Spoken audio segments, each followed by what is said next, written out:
et à tous, bienvenue dans le cadre de votre émission des sports sud.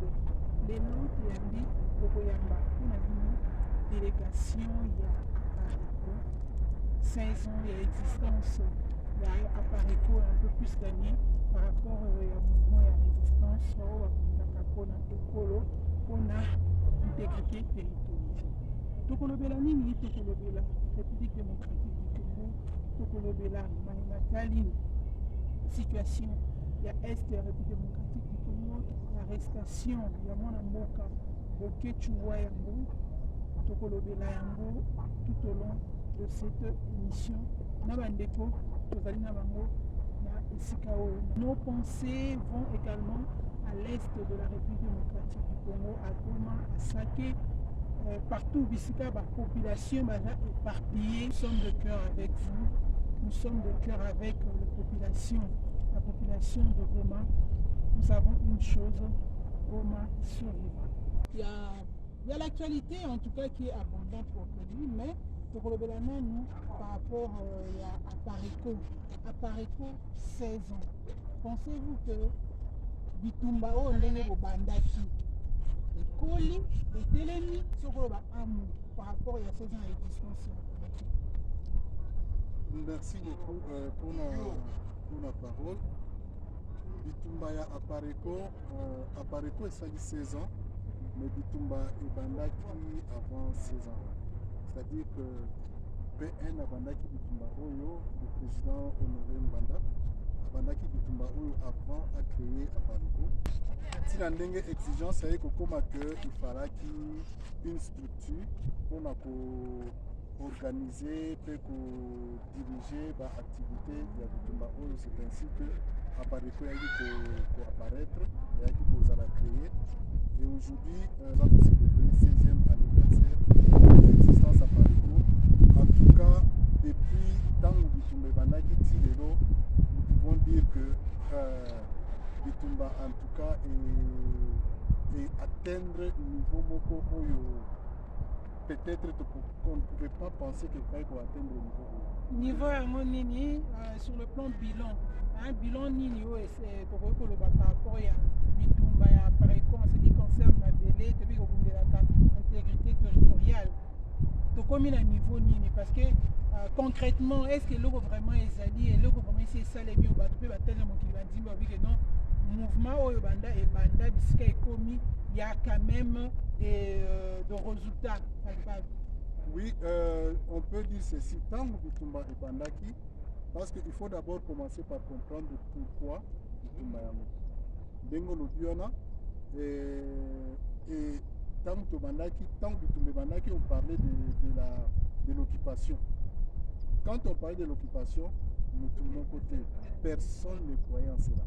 Mais aujourd'hui, les remèdes toujours va tina mboka, tina batubazana ba gouvernement, bazako bandimi que pays ezali occupé. Bazali koloba pour l'occupation. Et quand on parlait de la résistance, il fallait qu'on résistait contre les occupants. Les gens ne pensaient pas que, mais aujourd'hui, tout le monde a le même langage. C'est-à-dire que Moussala et Salami, les gens ont commencé à comprendre que bakomi na langage où il y a Apareco, où babanaï ko boya, où babanaï ko finga dans ce temps-là. Les acquis sont résistant nini. Ce que lobby occupation nini, mais l'élo, tout le monde sait que le pays est occupé et il faut combattre pour libérer Mboka. En 16 ans de l'existence de l'Apareco, un peu plus dans le cadre du combat, Aki Nabino, dans l'Ingamotuna, papa Didier à répondre comme ça pour permettre à venir se baser dans le bas. Alors, Aki Nabino et Zali par rapport à l'influence, il y a opinion sur un peu comprendre. Merci maman Pandissamo pour la parole. Avant toute chose, avant de répondre à cette question, j'aimerais être de cœur avec Bandeko Nabiso Bazana Goma, vie calamité ou écomélibiso, il y a catastrophe naturelle à partir il y a volcan où il y a Ketoza et le mot Nabiso, Nabino Banso. En plus, j'aimerais aussi souhaiter bienvenue et pas Ndeko Claude, où il y a Zali représentant urbain à Villa Lyon en France. azana biso awa donc boye na ye malamu na mutuna o tuni mama omoni esengeli toyebaka parcours ya mouvement ndenge ezali eza ndenge moko mpe na kobotama ya mwana ntango oboti mwana abotami na maternité ce n'est pas tout le monde qui donne la chance à l'enfant parce que l'on ne sait pas lobi akozala nani mwasi mobali abotami on ne sait pas aza nani lobi mais mwana oyo mutu aboti mwana wana ye nde mutu akozwa soin na ye ayebi azosambela na mwana na ye ayebi ke objectif mwana oyo naboteli mpona apesa ye éducation malamu na instruction malamu de par cela ntango alakisi ye nzela mpe na makambo bonzambe na kati akoyeba mpe koforge ya ye chemin oyo koencadre ye na nzela na ye ndenge aokende. Il est vrai que bitumba na biso ndenge tobumi tino lelo tokoma kokisa 16 ans eza bitumba oyo ekutani na banzube mpe na nzela. Mais la meilleure des choses à retenir, c'est que nous avons toujours gardé la tête haute. Notre président, le fondateur, l'initiateur, notre guide, le père de la résistance nous a quittés. Mais l'idéologie, oh, il y a ça là qui. C'est l'essentiel. Parce que, comme l'a dit le représentant territorial de l'Afrique du Sud, il a bien mentionné. Dans les bandas, il y avait bon nombre de gens qui donnaient un peu de crédit dans Malobaya Mbanda. Parce qu'il a été diabolisé à un certain moment, bien qu'il a été aussi lavé par la conférence nationale souveraine à son époque, de par le rapport de la commission bien mal acquis et des assassinats. Son nom n'a jamais figuré là-dessus. Mais, quand la campagne de la diabolisation n'est allée là-dessus, mais par après, comme qui dirait, le côté est sincère, vérité est un escalier, et il y a tout le monde. Quand on a le 21 mars, dimanche, on a décidé que Abengayi. Vous avez remarqué même dans les réseaux sociaux ceux qui insultaient même, parce que au sein de l'appareil, nous n'avons pas cette culture.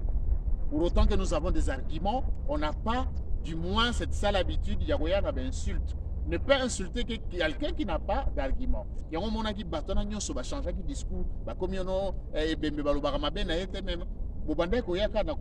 parce que argument zati. Alors l'on continue dans ça, nous savons que chemin nyonso mutu un être humain à l'ékaka ils a conditionné na ba ambition moko ebele et puis crise à l'attaque crise au bolo belayo une crise ce n'est pas la première fois de connaître et nous avons aussi connu pire que ça mais nous avons toujours tenu debout. Alors on va continuer parce que je pourrais même dire que la résistance est devenue plus dangereuse par rapport à la temps yemo qui en vie. La résistance est devenue plus dangereuse par rapport à quoi? C'est-à-dire la résistance est devenue beaucoup plus dangereuse, c'est par rapport au travail. Travaux, il y a ça. Le livre commis, pas seulement le livre commis, à sensibiliser, à former Badou, quand on a tour na bango, à travailler. Quand on parle de 5e colonne, ils ont la niveau on a bazali. Et bazan na kati ya mboka libanda partout dans le monde.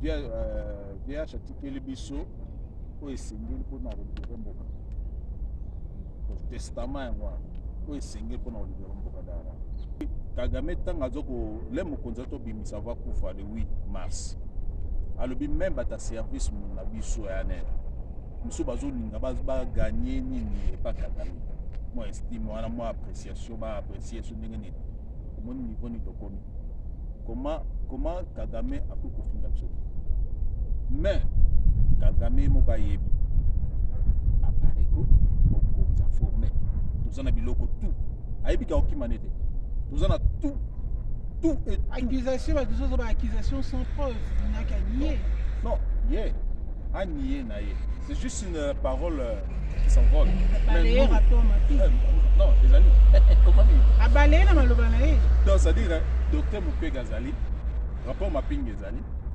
la preuve est que moko na mo bakangi aza na Paris do Lombala IDPS aza mutu ya M23 IDPS branche armée M23 tous biloko ezali mama mokonzi go aloba kaka te atikeli biso tout yango to alisema attaqué il y a moko ayi plein tokosuka na ye au moment venu Apareko et pour présenter ma preuve.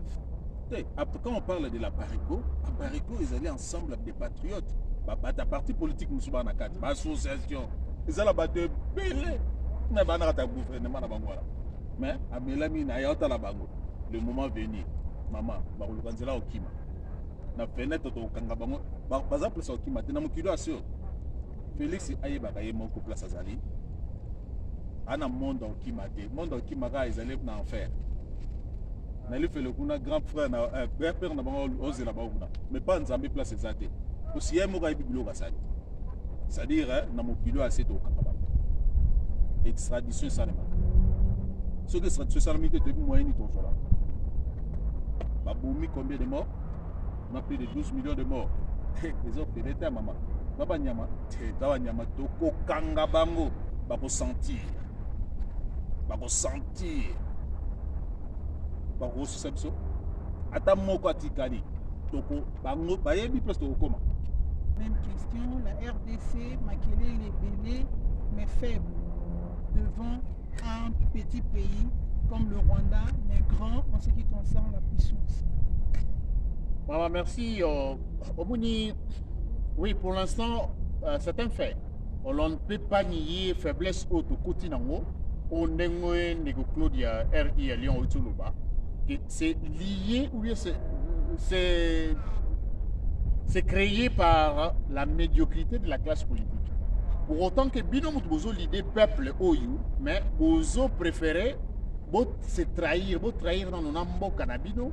Boke n'est pas mutu oyo azana sima ya mabe o nyonso eza pana biso na kati ya mboka boke ne sokoloba ko gumba mapana yi. C'est comme si boke ça la capitulation moko boye yeye apesa bino ba makambo nyonso omoni bilo msusu so totali. Si Paul Kagame s'est permis de dire tout ce qu'il a essayé de dire na niveau ya France, eza on a benga ngweza palpite. Il faut comprendre ça. Parce que ceux qui ont nié que Bango Basalaki Babiloko Nate. Alors, qu'est-ce qui répondra? La guerre au Basalaki Nakatambo na Biso na Kisangani entre armée rwandaise et armée ougandaise na Mabele na Biso. Il y a eu des morts. C'est comme mort wana bayaki gratuitement to ezalaki na ndoto. Na Makobola.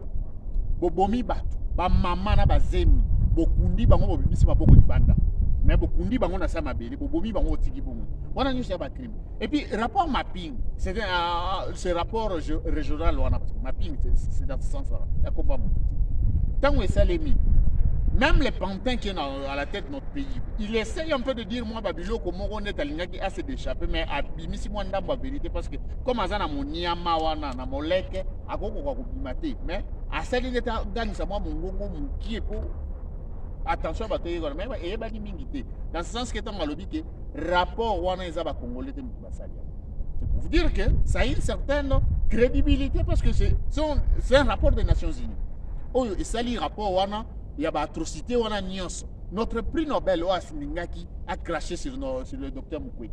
Le docteur Mukwege, c'est une fierté pour nous tous. Par là, je peux aussi extrapoler avec le cas de notre frère Bokechu. Assalini, Bakangi. Parce que dans tout ça, ils étaient là en France et ils ont concocté un plan en concert avec le gouvernement français, l'administration Macron, pour te faire taire Batunyo Soana. Biso en Afrique du Sud. Vous allez voir même au sein de la Pareco. Il y a eu, je crois, le 1er février de cette année, rapport Ebimaki que l'IDPS, c'est-à-dire l'administration Chilombo, Batinda qui ministre des Affaires étrangères, Maman Nzeza Onatangwa Zaraki, Ayaki, dans la grande ville, Union Sauvazaki, plus ou moins 50 personnes pour traquer les résistants. Donc, c'est une façon de continuer cette histoire-là. Il y a que là-bas, oh, nous sommes Misamutu. Nous sommes Kagame peut nier ou ne pas nier, mais il se sent concerné dans ça parce que la preuve est toute une légende. Il s'est belé. Alors, on ne peut pas du moins. Non, le rapport mapping est Zamaloba. Il faut savoir, le rapport mapping n'est pas de la parole en l'air. Ce sont des écrits qui sont là et il y a un moutezo ça là est passé. Parce qu'il y a bon nombre de choses que moi je suis fier d'abord de dire ça. Que M. Honoré Ngwanda a écrit, surtout dans son ouvrage Ainsi sonne les glas, crime organisé en Afrique centrale. okokuta bapreuve nyonso na badocument na bango oyo azwa na kati ya gouvernement ya Rwanda, parce qu'il ne faut pas oublier qu'il était et voilà tozali kokoba na cadre ya émission na biso tozokoba na mituna état de siège na République démocratique du Congo, particulièrement na est ya République démocratique du Congo. Tomoni ba nommé gouverneur militaire et autres. Réaction de la ndeko ya Pariko kobana na papa to. État de siège, point de vue dans les amis par rapport à l'état de siège. État de siège, normalement, si tu as passé dans l'Est Congo, na Ituri, place Ituri, et puis Mamboko ezali wana, place Mambalo, Basengi qui est dans Nord Kivu, état de siège ezala. En fait, c'est pas vraiment ça, l'état de siège. Il y a une autre chose derrière que eux aussi préparés. Quand on regarde bien, dans vos populations, bando bobango, kalaming te baba, moun bama trouble les kanaki ba papa en machette, ma population. Tout d'un coup, tout français, utaki na côté à Uganda et 4 saki. Mais misus bazalaki na aéroport basala quel côté. Peuple abundana ki emoko a sali la kimi koti bamonde ba obimisa ba miskle ba ba yaki na balatia quand même France 24. Et puis état de siège wana ezoko présager biso dielo kuma malamu te. Quand on regarde la contre basali na Paris, la France Afrique wana les locaux bazo ko basala na les organisation se préparer. Donc na koyo ko malamu état de siège ça le rôle à piège. Les pièges. Exact. Voilà. Tout est dicté par Kigali. Donc moi dans la tête à mon cas PlayStation, voilà, c'est exactement ça. Arrestation à Bokechu, par rapport à la raison,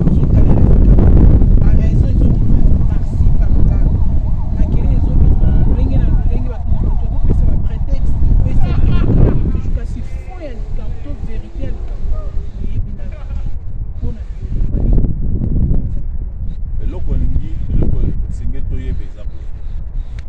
bato bana bango bana laboratoire na bango ba travail na tout ba rwandais.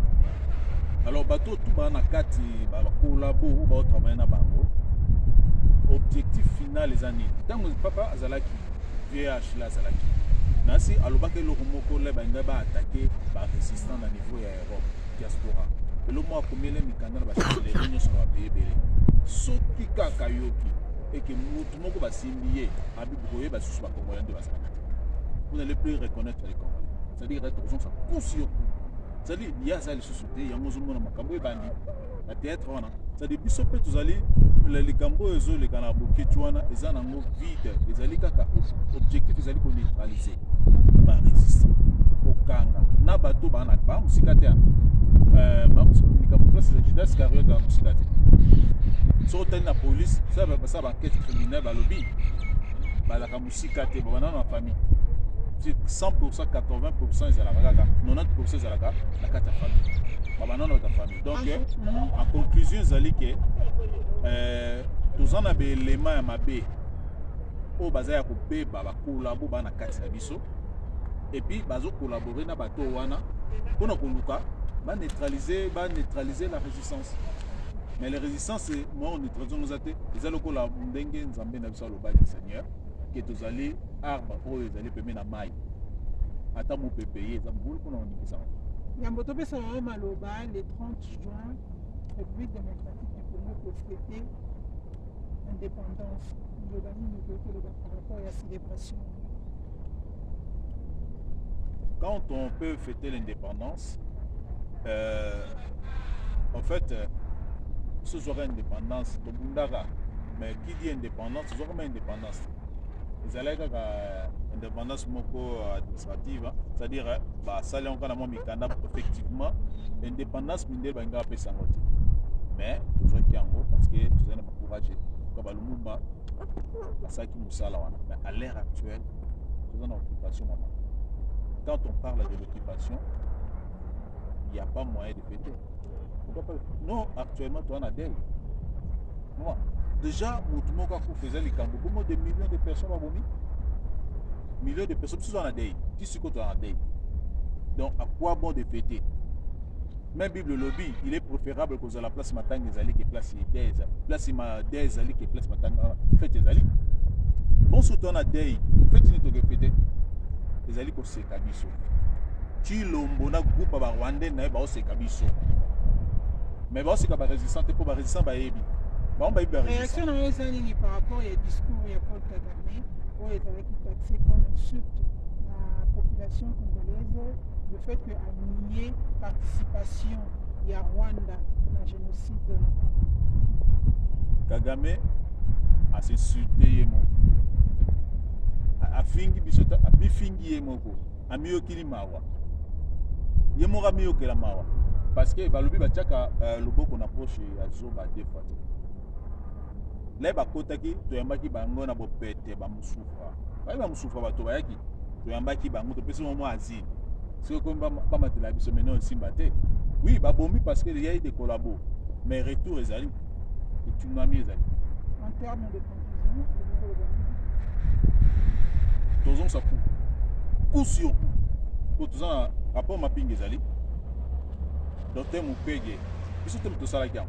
Bon bah ça dit biso besoin la biso ouais comment la balaya qui a un lobby qui rapport mapping donc ils ont très contesté même au niveau du maman eloko na ngila loba batutu bakoloba na bango nde bakoloba mokonzi aloba na selo moko boya bandeko abibana bobanga te musala biso tozosala tokoyeba ma place bake bomba bambongo wana toza na mikanda tu tokolepa tokoba yango biso moko toza biso il ne s'agit pas que ba belge basala biso musala parce que bango baza pe mingi ba complice biso toza koya biso toza bulo biso moko yenga baga sa bulo pa na biso biso pe toza bulo toza bulo to mikanda biso toza koya biso toza lango pe kitoko koleka. Merci.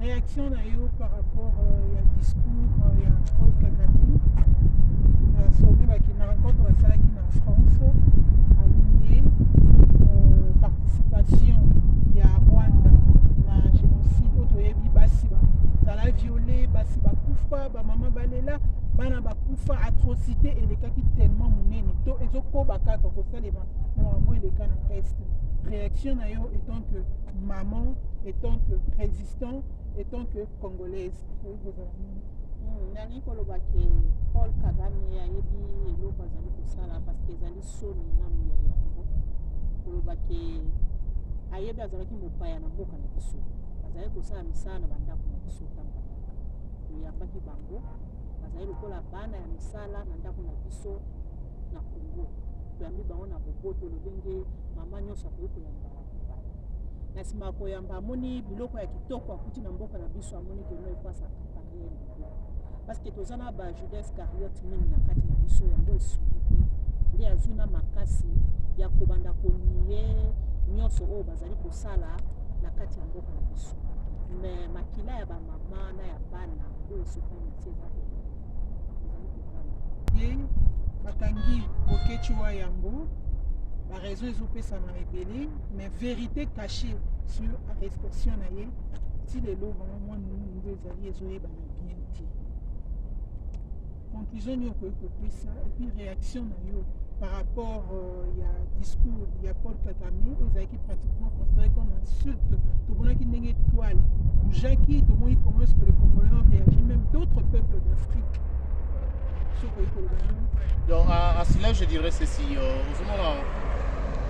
je pourrais tout simplement sauter à la conclusion en disant que Eza Mutuko a commis les gens à pas parce que par un petit exemple que je peux illustrer, au monde il est au Kenya dans la prison à Bisa Makala. Mututu azakuna soko tuniye la batu mususo ba tuniye te to sambisa ki tuniye ande ko yoza outside ana sala ki ngelo lokota. Au monde akowanga na kaka na saki ngelo lokoti. Donc c'est un peu difficile de trouver mutu yo coupable ou ana sala likambozo tunaye boye na no procès bandité akowanga na kaka. Mais tant qu'on bandit qu'on brandir ba preuve.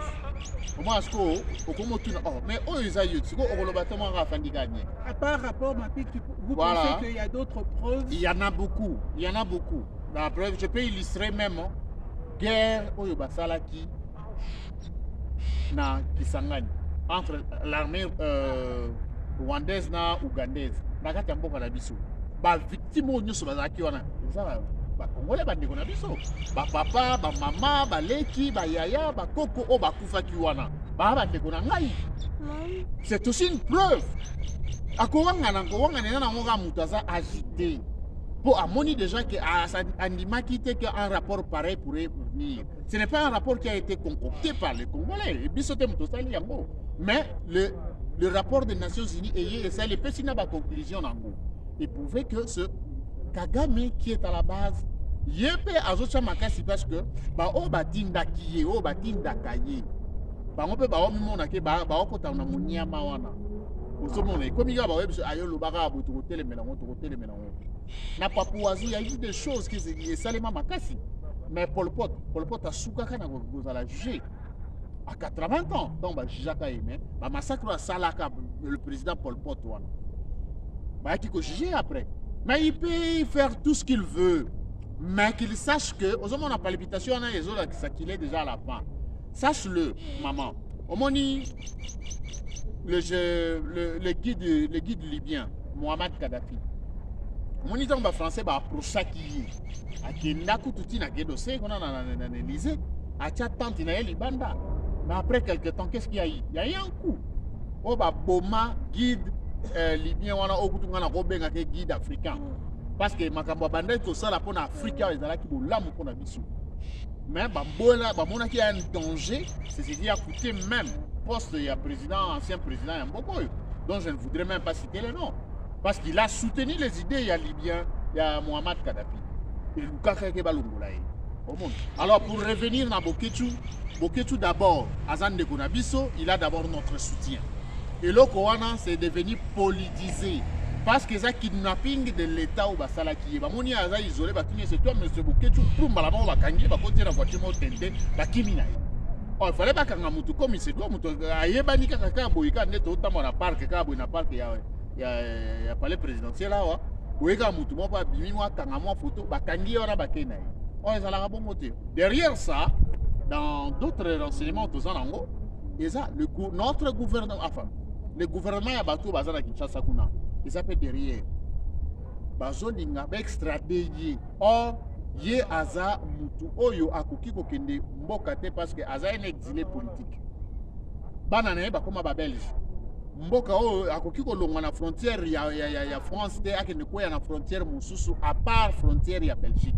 Ce qui va kozongisa ye na Belgique parce que ça résident kuna. D'après les normes ya ba réfugiés. Mais les gens qui se plaisent à dire des trucs,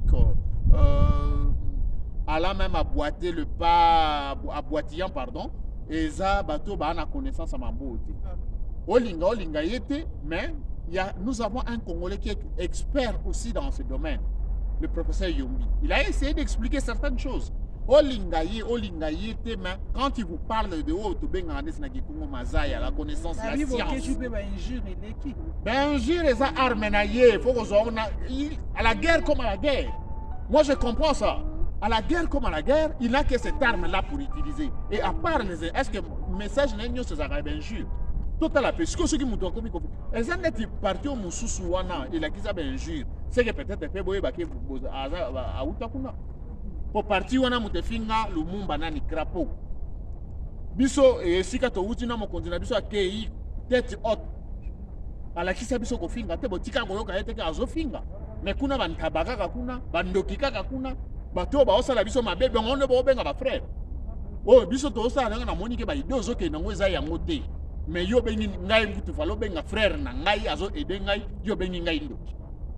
Fo yeba ke mafinga ya Boketu azui yango pe kuna boko na ne Boketu na mafinga ta Boketu azui ka arme obino bosale la kawana yango a utilisé mais c'est un leader d'opinion ceux qui bolingi boya na ye en face ndeti balobaka mobali bakana kaina mokongote yaka na face kubata matera sima bo bando créer ba décision no apasola ki drapeau bino bo pasola drapeau ya Zaire bango pe basala yango wana balandela bango to bimisa yango pe lisusu.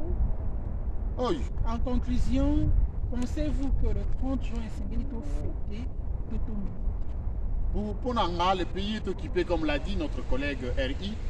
Le pays, lorsqu'un pays est occupé, il n'y a ni fonctionnement de parti politique ou d'organisation, ni. Or, quelque part, le 30 juin, par rapport à l'indépendance, nous a légué cela, nous n'avons pas pu bien gérer cela. Alors, ceux qui ont fêté, Natango, Mupaya, Aeli Bosso Nabiso, Azo gérer, Azo commander, Azo contrôle la Mboka Nabiso. C'est de la honte.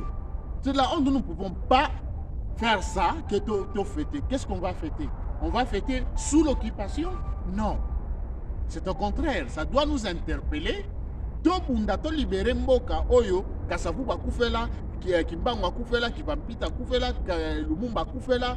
Bampoyo, banani, babamba, bahamba, batuana, tout, ba martyr à Pentecôte, oyo, batu IDPS, leader à IDPS a abomi ça période de la Deuxième République. Au monde. Alors, nous devons du moins avoir une pensée pieuse. Dans la mémoire à Batuana, Tobo dans les 30, qui est célébré, festoyer. Qu'est-ce qu'on va festoyer? Pendant que Barubero Abazawana, pendant que Kagame Azo Sakananabiso, non. Libérer Mboka, on va continuer à fêter. Mais pour l'instant, nous avons Sony par rapport à ma père à l'indépendance. Une délégation armée rwandaise est officiellement dans la République démocratique du Congo pour Sungana par rapport à l'état de siège. Point de vue. C'est une insulte. Parce que l'armée rwandaise, c'est connu. Même pas les Congolais, même les gens dans les pays étrangers, ils reconnaissent que c'est l'État, c'est l'armée rwandaise où est ça la expulsion. La Katia Congo pour venir détruire, tuer et violer les femmes à l'est là-bas. Est-ce que Moutou Azako m'a trouvé à Koïko Mimela Bilopé? Moutou Azoïna Aboto la Bino Mabele. N'est-ce pas là encore une stratégie pour balkaniser le pays?